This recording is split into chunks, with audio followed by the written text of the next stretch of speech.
When it comes to all the ways Canadians feel like they're getting screwed in Canada, I don't think there's anything that compares to housing. Housing is by far the worst situation for young Canadians, specifically in the country of Canada, the once great country of Canada. Hopefully, Canada can be good at some point in the future, but housing is probably one of the things they have to figure out first. Now, we found a way to financialize the housing system in such a way that has put it out of reach for young Canadians who used to have the dream of, once they get to a certain age and they get a decent job, they can put a down payment on a home and they can actually grow a family. We moved from Ontario to Alberta to do that, and my wife currently is pregnant, so we're kind of almost on the path of the Canadian dream, but I don't know what type of future our kid is going to have. I'm hoping it's a good future because we literally uplifted our entire lives just to move all the way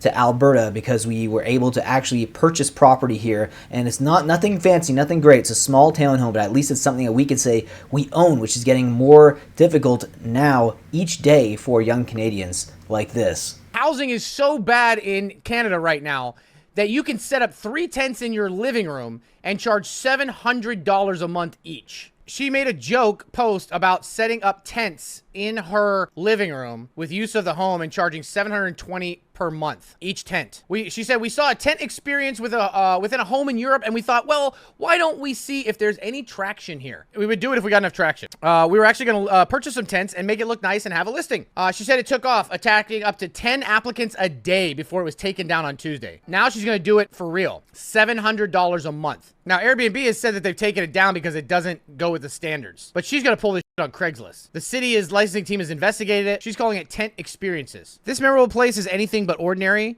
You'll be in a tent inside the home in a large shared room with other guests. You'll be the only one staying in the tent. The tent has a lock to keep your items safe. You'll have access to the whole house and a fully stocked kitchen to cook your meals. The tent is equipped with a comfortable foam mattress and fresh, cozy linens and pillows. Tent experience. A lock for a tent. What is that? Why would you put a lock on a tent? Like, what is that? Okay, you need a key, but what about a knife for the other 99.9% of the tent? Honestly, though, there's people that are out there right now thinking I'd do it, especially in Canada. Yeah, that doesn't shock me at all. I'm assuming, anywhere. If you have an Airbnb, especially in like BC around the Vancouver area, the stuff you could probably get away with just because of how bad the housing crisis is. Yeah, just throw some tents in your basement right here. Hey, I got some space for 2 tents. Man, I could put some behind me right here. You guys can have some more visuals in the video as people come out of the tent to go do their laundry and pay $700 a month. What is going on in this country when it comes to housing? It's just insane right now. What are you buying for $100K? A shed? I'm glad you asked this question because it's a good example of how delusional Canadian real estate actually is right now. If you look at the US, this is a home that just sold in Indianapolis. It's a 2-bed, 1-bath that sold for $99,500 USD. If you look at the inside, it's obviously not a luxury property, right? It's nothing fancy, but there's nothing wrong with it either. It's a move-in ready condition. You could live here without major renovations. It's a perfectly acceptable starter home. And you might be saying, who cares? It's Indianapolis. That's not a real place, right? But by Canadian standards, Indianapolis is actually a pretty big city. It's a state capital, it has almost 1 million people, it's fairly comparable to Edmonton, Alberta, Canada. If we convert to Canadian dollars, this is a property that you can buy for roughly the same price in Edmonton.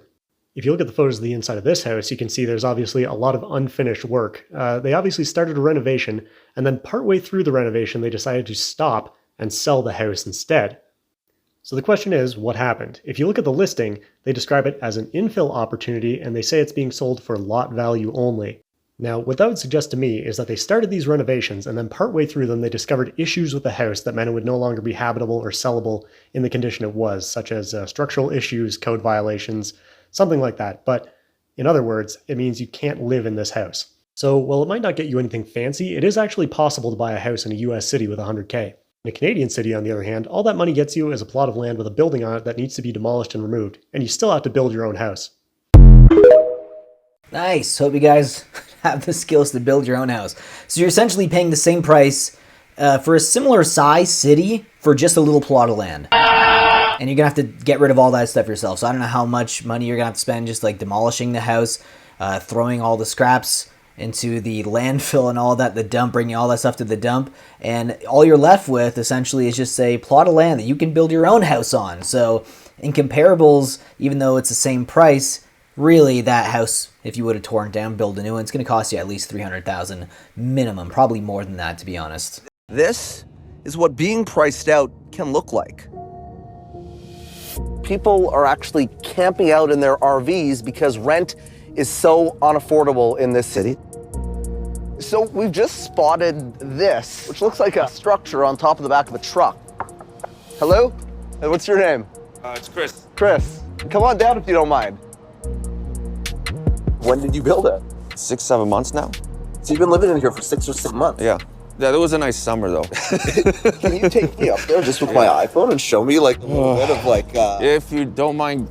I can hop up. Chris Kazmir Kazak says he works in construction, building homes in Vancouver. All right, here we go. Okay. It's a little messy, but There you go. You get your laptop here. yeah. You got your food. Irony is, he can't afford one himself, so he built this makeshift home. So this beats paying rent. No. but for what I'm willing to spend, yeah. Right. At the prices, yeah, it's the only option if I want to make enough money to not be broke when I'm old. Today in Vancouver, to comfortably afford a one-bedroom apartment, your salary needs to be about $109,000 and $98,000 in Toronto. It's not just these two cities. London, Ontario, a one-bedroom is nearly $1,800. Take a look across the country, just over $1,600 in Montreal. In Calgary, about $1,500. In Halifax, the average one-bedroom goes for almost $2,000. So, where does that leave those who earn less? Can you believe that? Your job is building homes and construction, and you yourself can't afford to live in a place. You have to literally make a makeshift shack on top of your car to live in because you want to have enough money for when you're old and retired. Yeah, that's what we're living in right now, guys. Our landlord increased our rent by $7,000 per month.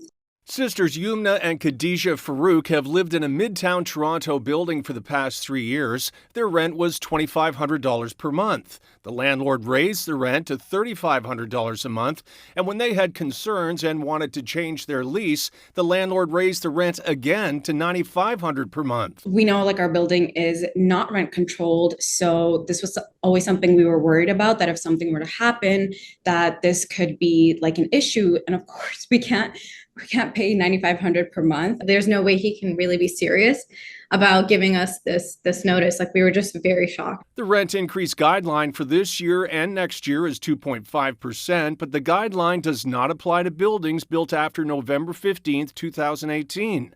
Landlords with newer buildings can raise the rent by as much as they want. This is egregious, horrible, and unfortunately, thanks to the current government, legal. Tenant advocate Jordy Dent says without rent controls, rents in some buildings are being hiked to astronomical levels. The simplest solution is to bring back rent control on all units. At Queen's Park, both the NDP and Liberal parties are calling on the Ontario government to bring back rent controls. To make rent more affordable and really help renters get by, Ontario needs to bring in strong rent control again.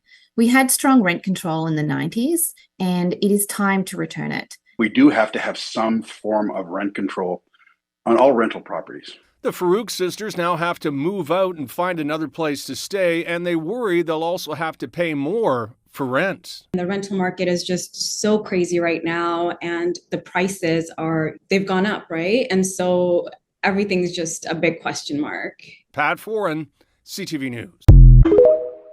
Now, that's a really extreme example, I will say, but they are right. There's no real law against you raising your rent to a crazy number because there is no rent control. But there's not just that. It's the fact that these are new buildings with these really stringent laws and stuff that they can get through, right? You don't have to abide by the older laws for older buildings. So that definitely seems like more of a tactic to try to get them out. Maybe there was complaints in the building and they wanted them out, so they raised it to some crazy number just to get them out, and they probably will put the rent back down to something more normal, which is, not normal. in Toronto, to be honest. None of the rent prices are normal there at all. It's one of the most unaffordable cities in the world. I would know. I lived there for 35 years. Anyways, guys, I hope you enjoyed today's video. Let me know your thoughts about Toronto rent and housing prices down below in the comment section, and I'll see you guys in the next one. Take care.